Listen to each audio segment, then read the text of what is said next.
Folks, our budget turbo police car needs a budget paint job. That's exactly what we have here is our Rust-Oleum turbo cans. They got gloss black, gloss white, and they both have a 10-inch fan tip to make sure this thing sprays pretty much just like an actual spray gun from a compressor. These things run about 15 bucks a can, and we're shooting to be under 150 bucks all in. The exact number is going to be in the title, and I'm going to show you how you can recreate this exact process. That's right, folks. Today we are tackling making this old police car look better than ever with a super simple budget paint job that you can do at home for only $115. This old rig has seen better days and it looks down on its luck.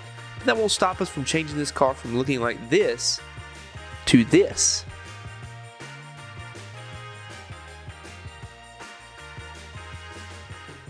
So stick around to the end of the video and see exactly how I did it. Our police car is in very nice shape, so if you're starting out doing this and you find a good car that's not rusty, this is going to be an easy process.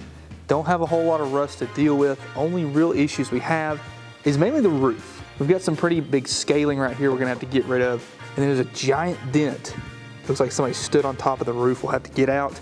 Other than that though, we have not a whole lot of rust anywhere. All it is just some old paint. You can hear the texture on it. So what we're gonna have to do is just scuff it up. Now what this car is, it's a real police car that somebody has painted to look like a Bluesmobile from the movie. Now it's not the right year, but they did a pretty good job making a replica. The original paint is on the doors here. This is what the original color is, and you can see it under the hood as well.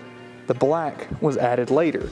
I want to preface this video at first by saying I am no expert when it comes to body work. I'm just using a process that I've done in the past to do budget paint jobs, and they've worked very well. Take this with a grain of salt. This is probably not the proper way to do this, but it is a way to do it. But what we're going to be starting with is sandpaper.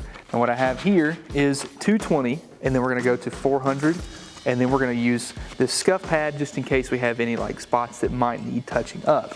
Now we're going to go with the heavier grit, the 220 first, and we actually might have to go a little heavier on that really rusty spot over on the roof. Anything that's kind of smooth to the touch, we'll hit with just the 400. Anything that is really textured, we'll do 220. And then after that, we have to clean up everything and make sure that it's not got a lick of dust on it. Here we're gonna do the 220, and we're just gonna go in a crossways motion, maybe like an X pattern, if you wanna call it that. Gonna work one way and then go back the other way. That gives you an even spread across everything so you don't miss a touch of it. And you see all that rust just falling off.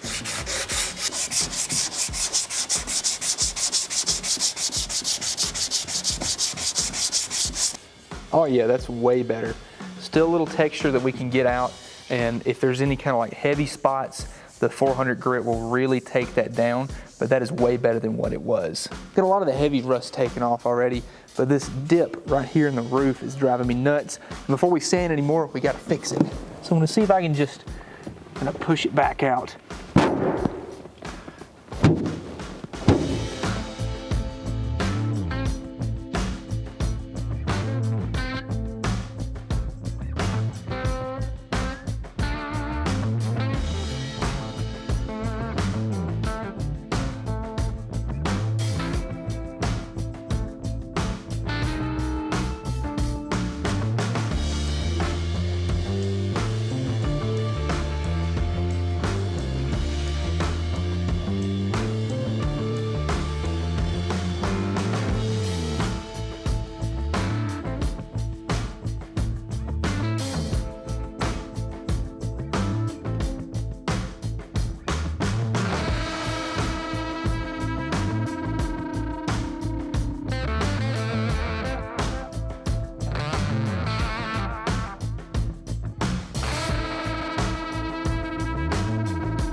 These door decals, they gotta go. They're a little bit too dated and they will not come off. I've tried a heat gun, I've tried a razor blade with some Windex, but it will not come off. So to make this process a little bit easier, we've got a flat disc here that's 60 grit and it should take it off pretty quickly, and then we can go back up and finish it where it might be a little bit too rough, but I am not playing around.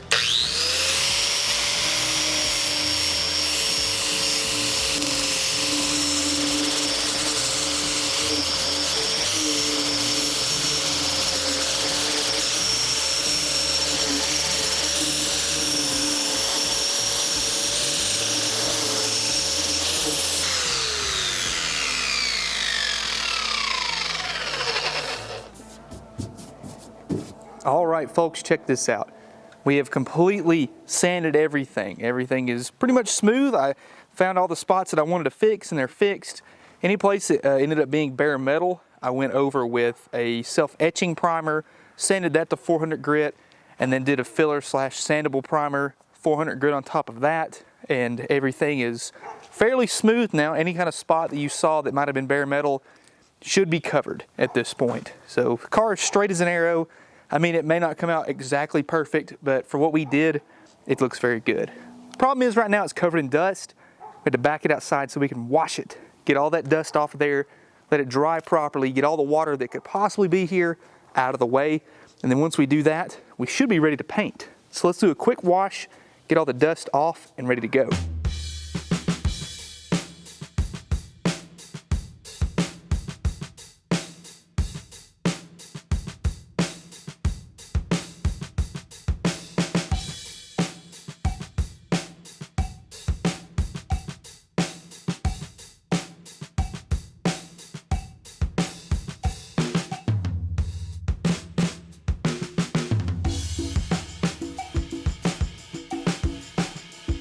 While the car dries off, let's construct a temporary paint booth using my Wildfire lift.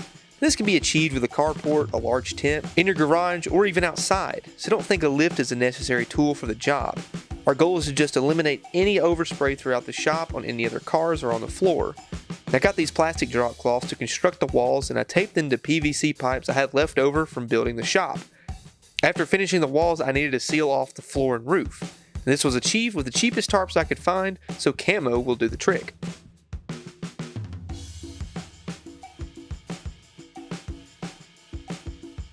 Well, here it is all done. We are inside our paint booth. Check this out. Isn't that pretty sweet? Got the roof all blocked in. So what I'm gonna do on that end right there is point a box fan and open up the door so that way it's like pointing out to the door whenever we start painting, and I'll seal it up against that. And there's Dixie. This is our new little puppy. She's a black lab. She's so pretty. She's just checking the place out. This is her first time really being in the shop, so she's just kind of exploring. She won't be in here when we start painting. Check all the gaps and everything, kind of weigh down some stuff. I'm gonna cover up the floor a little bit better in some places, but overall, it's pretty good, and the main goal is to keep all the paint off the other cars. You can see that the car is not in here currently. That's because it is actually getting some exhaust work done, but I still have the hood. So I figured this would be a great opportunity to test out our painting techniques on the hood. This hood right here it's beat up. Unfortunately, it looks like whoever walked on the roof walked on the hood as well. So it's not gonna turn out perfect, but it's definitely gonna be better than what it was. There we go. All clean. She's prepped. Let's see if we can make something happen here. Yeah, we got a storm coming in. We may not be painting tonight. Let me just do a little test hit, and we'll probably just wait till the morning so we can actually not have some wind. Oh my good Lord. Whoa! Oh my Lord. That is incredible. Holy cow. Dang. That is incredible coverage. All right, it's the next day, and we've got our box and everything. We got our fan working pretty good. Let's try this again. Uh-oh. What the heck? Oh no. Always do a test spray. That was on me. Might have some runs right there. We'll have to sand back out, but we'll just keep trying. I got a new can here, and maybe we'll just transfer the spray nozzle so it's not a big problem.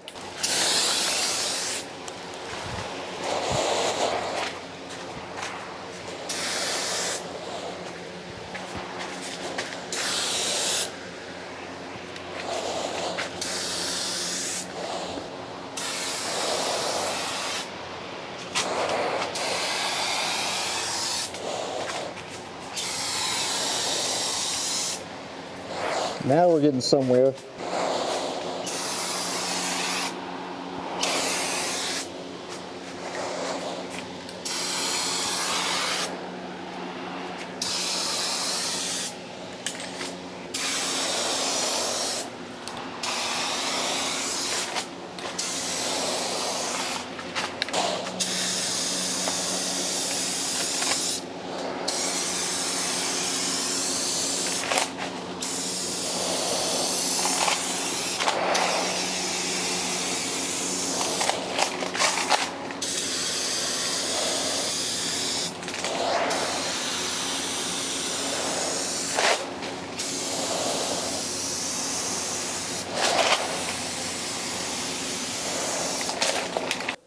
Well, unfortunately, the hood did not go so well, and I think a lot of it has to do with my technique. The turbo can, I've never used it before, and it just immediately wrinkled up. I mean, it turned bad. So I tried to work with it a little bit and just see what I can make happen, and it doesn't look good. So what I started doing is, you can see how bad it wrinkled up right here.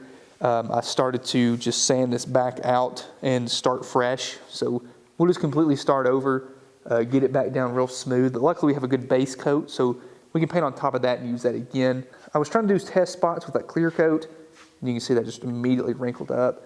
I think it just got too cold, and I should have used that heater earlier. I thought it was warm enough. I put on way too much paint to begin with. I mean, like I said, I've never used those turbo cans, so you got to be very careful not to lay too much paint down in one go.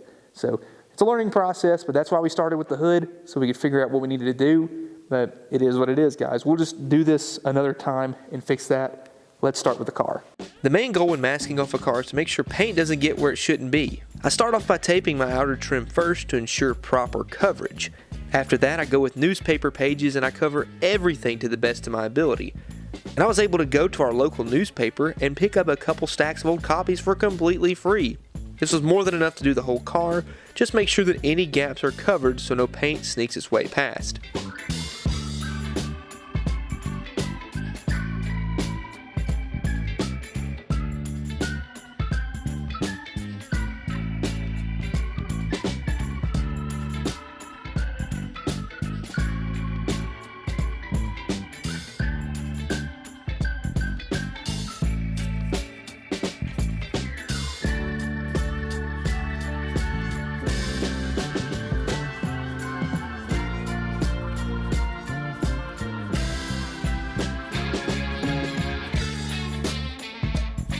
I think we are finally ready. I've spent basically all day taping this thing off and getting it ready to prep to paint.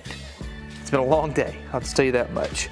Got every window, everything covered up, the engine's covered up. It's about 5 o'clock, I guess I started about, 9 this morning, once I got everything else ready. So it's been a lot of taping. I mean, this is tedious stuff right here. It takes a lot of time and effort to get everything covered up that you don't want painted, because if you don't do it right, you're gonna see it, and you're gonna know it. Even if nobody else notices, you'll know it. Here's the setup. Got the bullet heater. Just we'll turn it off whenever it gets warm enough in there, but I promise you it's about 20 degrees warmer inside there than it is in the shop right now. With the sun going down so early, I mean, it's gonna get down in the 30s, so we gotta keep it as warm as possible. But we've got everything just kind of, laid down, and it's retaining a lot of heat. I mean, a lot of heat. So we're gonna let it warm up in there really good. I'm gonna take some water and pour on the floor just to keep the dust from getting up, and then I'm gonna wipe the whole car down. We should be ready. Folks, I think we're ready. Prepped everything. It's very warm in here, and we got a fan blowing all the fumes out of the door, so I'm hoping it works. I didn't tape up any of where the black will be because I didn't want any hard paint lines to occur, so we've just kind of left everything where it sits. All right, here we go.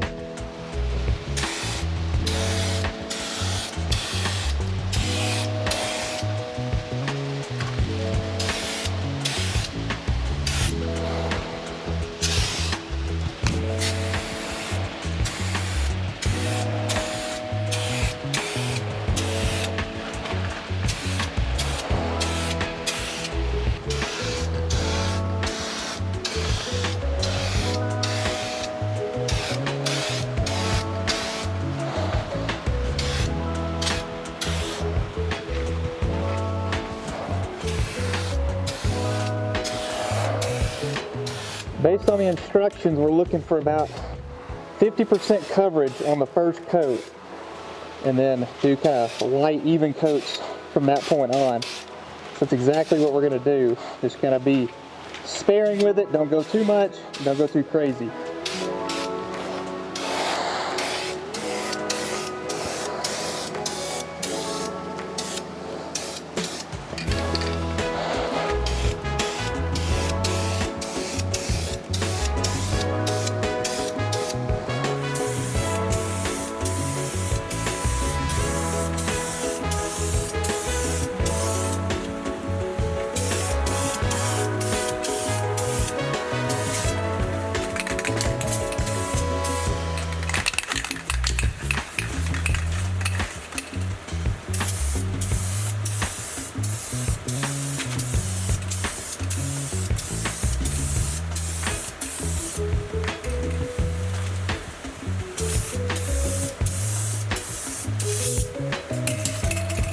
So you got to be careful if you're using these turbo cans. If you drop one of these, you're more than likely going to break this nozzle and the whole thing's done.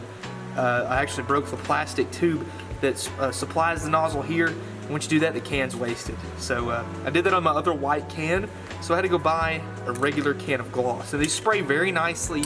You can't swap the nozzles. I tried, but they're just a very tight pattern on this one. I think this is like 10 inches versus like a 2 or 4 inch circle, but it works very good. You just got to really pay attention to what you're doing. I like these, so we'll finish up the last of this third coat and we should be done with the white.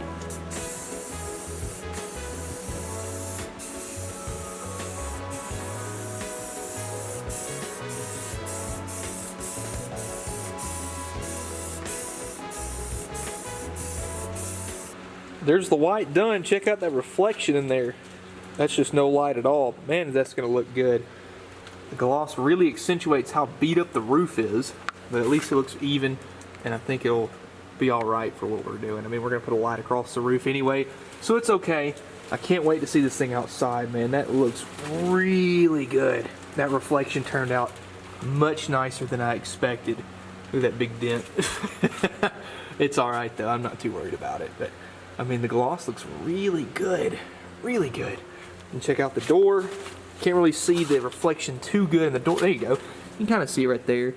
I mean, once we take and like buff that out a little bit, that's gonna look fantastic. The orange peel, really not that bad considering. I mean, I thought it was gonna be pretty rough because it was so cold outside. Not bad at all. Not bad at all. So clean. I love that. Man, that looks good. Got a lot of reflection in that. And then back here, I mean, that just looks very good. You can really see how deep that color is. I can't wait to actually do the black. So we're done for tonight. We're gonna wait till tomorrow morning and we will hit the rest of this with black and tape off everything because I don't want to put any tape on tacky paint or wet paint just so we don't pull it back up. Kind of, you know, weird doing a two-tone kind of thing. This is how I've done it in the past, is just, you know, spray it as is, and then we can kind of scuff it if it's a little rough or might have some texture to it. But we'll wait till tomorrow, tape it all off, and hopefully everything looks good. But this white, I mean, I'm telling you, that looks fantastic. I cannot wait to see this in the sunlight.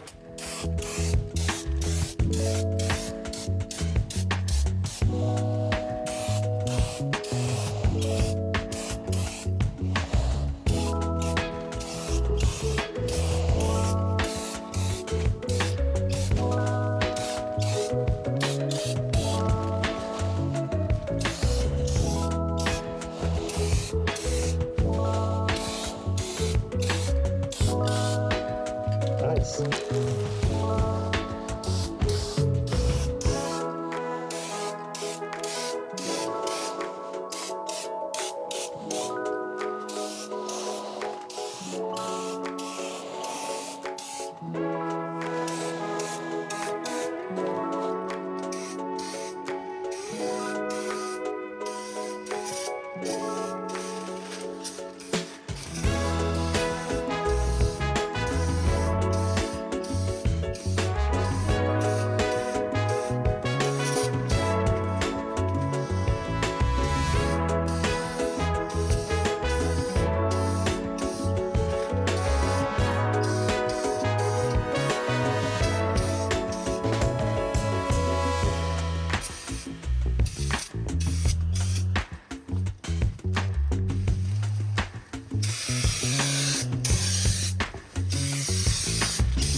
Unfortunately, our temperature in the shop was pretty low. The car was too long to fully contain under the lift, so I had to leave the rear plastic open and vent directly outside. This caused the trunk to not cover as good as I had hoped, but the rest of the car turned out pretty fantastic. Just check out that shine. I can't wait to pull the tape off and see the colors together. All right, here we go. Moment of truth. We'll see how it turned out.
There it is, completely untaped, and I gotta say, man, does that black and white look good together. Look at that. There's something about old police cars that just, they really do it, man. They just look so good.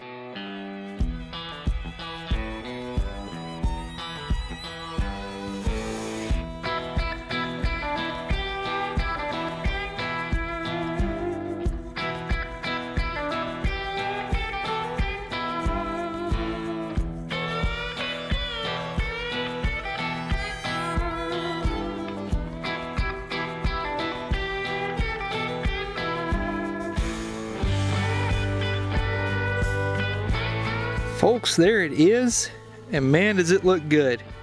Now, we do have a lot of work as far as like polishing and making it clean up a little bit, but it looks much better than what it did. You can really see a reflection and a shine in that paint. Now, of course, we're gonna do the trunk, fix that up and make it better. It just didn't do so hot. I got really cold in the backside, but we can fix that and make it better. Everything looked good. I mean, we got a pretty clean line from our two-tone section there. Look at that though. Ooh, does that not look good? Get a load of that. Black and white, man, that looks good. Clean. Woo! That reflection. Now the grill pops. Oh man. Seeing everything black, especially when we put the hood back on, that's gonna look great. So if I were to do this one more time, what I would do is make sure it was definitely warm. You know, don't paint it in the middle of winter. Have a good area to keep everything warm and up to temperature at least. And on top of that, probably use just the turbo cans for base coats and then do the final coat with a regular can because you can really be more precise with how you coat stuff. I mean, there is orange peel that we'll have to deal with. The white did much better, I think, just because I was able to keep it much warmer. But overall, I'm happy with it. It looks so much better than what it did before. And we can wet sand that, we can buff it out. So we'll redo the trunk lid at some point. We'll redo the hood, make it to where it looks better. But I cannot complain one bit with how good this car looks now. It is 1,000 times better than that dingy old paint job it had. I'm so happy. That's a good reflection. This is our completely painted Dodge Diplomat. I am so excited. Rust-Oleum paint jobs are fun. There's a lot of prep work that's involved and you really got to be careful with how you do it. But this thing looks good for, you know, $150, however much I said in the thumbnail. I got to add it all up. But I'm so happy with how this car looks. I mean, it is so clean compared to what it is. So now I have a painted car. Thank you guys so much for watching all the way through. I appreciate every single one of you. T-shirts and stickers are down in the link below. And if you want to subscribe, like, comment, I'd appreciate that too, because every little bit helps me and helps us get stuff like this on the road. So hope you guys enjoyed this. Hope you can figure out how to do it yourself, and I'll see you in the next one.